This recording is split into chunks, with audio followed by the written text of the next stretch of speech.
What's going on, guys, and welcome back to another episode of Career Mode. This is episode number 154, and we start today's episode off with a game against Napoli here at the San Siro in the Serie A, and with just 3 games to go right now, they are the only threat we have to our Serie A crown. As you can see, we are 8 points clear of them, but they do have 3 games to go, just like us, which means that if they win their final 3 games, and we lose our final 3 games, including this one, to Napoli, then they'll be crowned champions. So the likelihood of that happening is extremely thin, but still, coming into this game with us being in a little bit of an inconsistent run in the league of late, I was thinking to myself, the one thing I don't want to do is leave it to chance, get beaten this game, and then the final 2 games need to pull out results. So because of that, I was coming into this game fully focused, trying to get at least a point in this game, and that'll be enough to stop them from having any chance of winning the title with 2 games to go. But Napoli coming into this game, as you'd expect, flying. You know, in the first half they played a bit better than us, looked really strong, went in search of the opening goal of the game to try and put me under immense pressure as we end the season. And in the second half as well, Djokovic almost got caught out by a cross here from the Napoli right back. Would have been so frustrated that gone in, but thankfully the Canadian bailed himself out of that tricky situation. So still 0-0. Napoli were looking the better side though, and with 16 minutes to go should have won the game. Manolo Gabbiadini was played through one-on-one, and the playmaker smashed his shot off target and behind for a goal kick, and that was such a relieving moment for us. This was one of our only real chances in the 89th minute. Back just shot well saved by the goalkeeper. But fortunately for us, we did hang on for the 0-0 draw. Sounds a bit sad to say that for a side that have now won the title 2 years in a row. But we do hang on for a 0-0 draw. That's how bad I played in this one. And in the end, a goalless draw is the final score. So Milan 0, Napoli 0 is the full-time result. You may have seen as well the Napoli subs ran onto the pitch after that result as well. This was the game where they know now, after it, they had no chance officially of winning the title, and it was guaranteed to be going to Milan. So all the subs ran on the pitch. I was like, why did they do that? Surely this is an awful result for them. Surely they should be drowning their sorries. But instead it's because it meant they'd guaranteed Champions League qualification, as you can see in the top left there. So that's exactly why the subs ran on the pitch, and I couldn't help but laugh at the time because I was thinking to myself, I thought they'd be heartbroken, but obviously not. But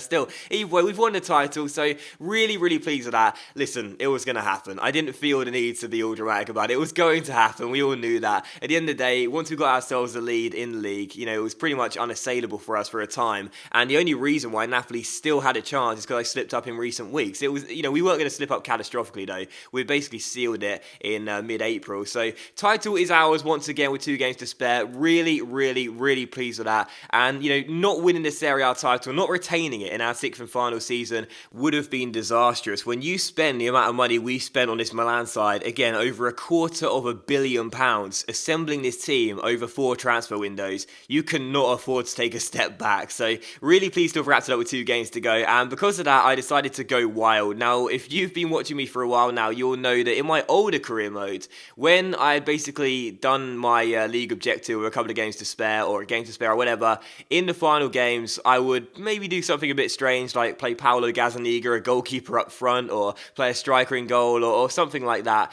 So for the 2 games remaining, I thought why not do something ridiculous like this, and I decided to make a custom formation. I called it the one-man back, and you can see right now why I've called it the one-man back. It's essentially 2 men back if you want to include a goalkeeper, but it's like a 4-2-3-1 wide, I would say. It's just done in reverse. It's a strange formation. It really is. It looks back to front, doesn't it? But either way, it looks like a formation which should get beat quite comfortably. But I just thought to myself, let's have some fun. We've wrapped up the league title, and we may as well have a bit of a laugh now with 2 games to spare. And of course, I did give Ryan Tyler the captain's armband, as I forgot to do it at first. But either way, I thought I'd use the one-man back formation for our penultimate game of the season against Genoa here. Just have a bit of a laugh. You know, offense wins championships. That's my new saying, not defense. But either way, I was looking forward to this, and I just thought, you know, we'll see what we can do against Genoa. I thought, you know, if nothing else, this will make the game a lot more exciting. You know, only 1 centre-back playing. I'm sure there's going to be tons of chances, and we'll definitely see quite a few goals get scored as well. They are playing a 3-4-3, so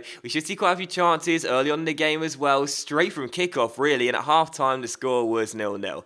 So if this game didn't sum up FIFA 16, then I don't know what to tell you, because at half-time in a game, whereas you know we're playing a 3 at the back formation, and we were playing a side with 1 at the back, 1 centre-back, 4 offensive players and then 4 midfielders as well, then I don't know what to tell you. And not only that, I was on attacking as well. I do want to put out, I was on attacking right from the beginning. So I put us on attacking with one centre-back playing defence on his own.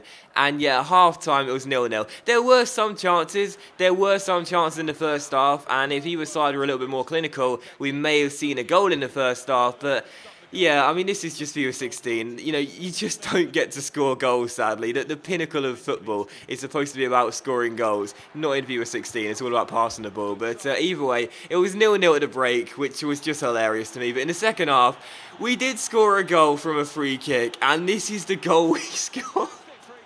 This is the goal we scored to open the scoring in a game playing one at the back. A free kick goal. A free kick goal where the goalkeeper showed himself like he's playing with the spirit of Esteban Jaria, or maybe even me. I don't know. The goalkeeper for this goal. Like, sometimes I'm critical of goalkeepers, and I'll admit that. But I don't really think I'm being critical here, do you? I don't know what he's doing. The free kick from Ryan Talla is atrocious. This guy has got a great free kick stat. Sometimes he bends them right into the bottom corner or the top corner, and the keeper pulls off a worldie and gets across so well to make the save. This was pretty much central, and the goalkeeper shuffles his feet on time, but then goes a little bit too far. It's not that the ball's got a knuckleball swerve on it or anything. It's just it's a basic free kick to save. He should be catching that, let alone making a parried save, but instead he parries the ball into the back of his own net. Doesn't even parry it really, just hits him and goes in, and we take the lead. We're not going to complain too much because Ryan Talla's got goal number 24. It's his best season in front of goal this year.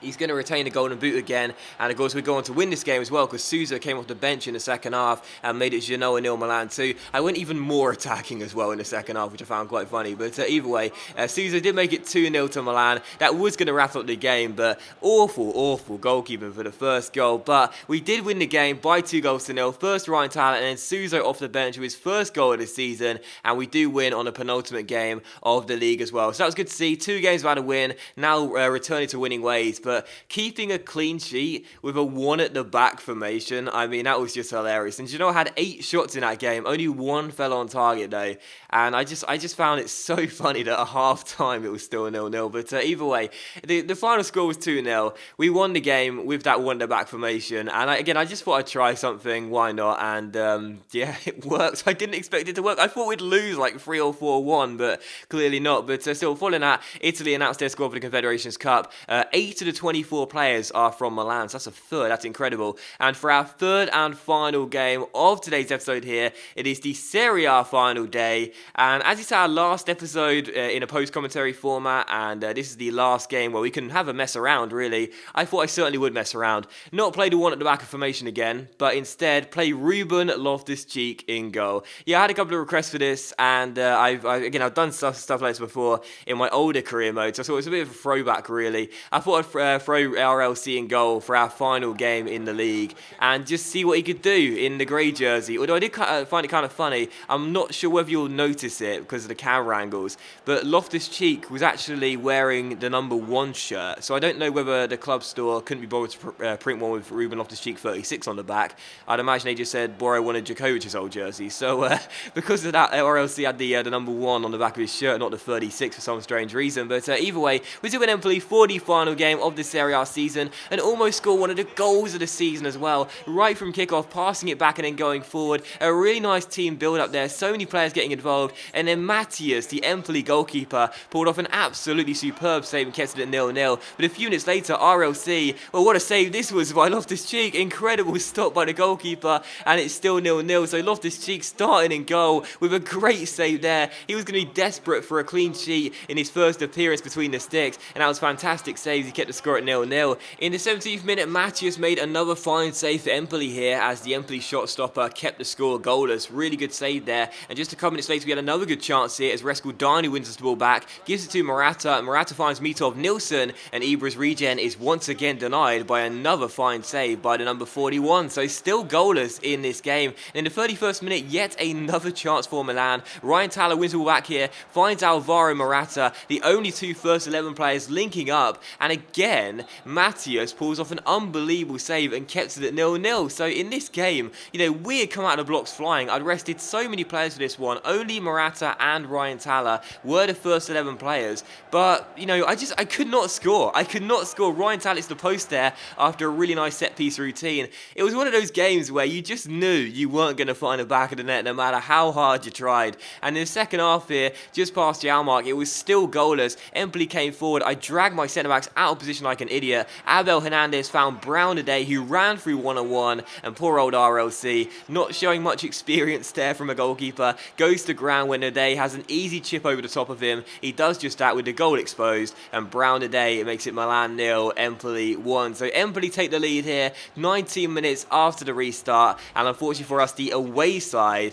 come into San Siro and do take the lead despite us looking the far superior side. So Ruben Loftus-Cheek is beaten, but if you think that he was having a bad game and that was a bad mistake for the goal or anything, don't be too critical on the guy. He's not played here before, and he still made a couple of great saves in this game. One in the first half and then one here as well. Stephen Defoe got the ball off Bakic, played it into Brown today, looking for his second goal, and RLC, what a save that was, and picked the ball up too. Really good save by the goalkeeper, and it was still 1-0. So Empoli still leading by a goal to nil, but I was so frustrated because, again, it just felt like one of those FIFA games where it didn't matter how hard you tried, you wouldn't find the back of the net. We hit the woodwork for the second time there. Robert Lewandowski's header hitting the post, and it was still 1-0. And in stoppage time, one of our final chances fell here. Ryan Thaler took it around his man, got inside to shoot. The goalkeeper made a great save and turned it behind for a corner. So the final score was Milan 0, Empoli 1. Empoli get the win, and it does put a little bit of a dampened feel to our title celebrations, losing on the final day at home as well. But of course, we'd already won the title. We'd done that a couple games ago.